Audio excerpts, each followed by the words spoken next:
Barakaldoko bazterketaren aurkako plataforma, non biltzen diren hainbat talde, antolatu du martxa informatibo bat edo udalerri honetan etxebizitzaren egoera pixka bat ezaguraztako, eta pixka bat ere azaleratzeko zein izan den udalaren papera urte hauetan, eta nola jarri da espekulatzaien alde, eta utzi ditu herriaren eta herritarron nahiak eta beharrak alde batera.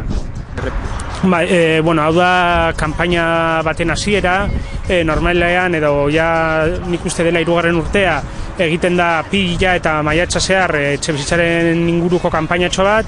Hau izan da kanpaina horren lehenengo ekintza, eta gero maiatzaren 16an burutuko dena izango da kalejira errebindikatibo bat, eta Barakaldoko erdiguneko hainbat tabernetan zehar egingo da trikipoteo bat. Mila esker.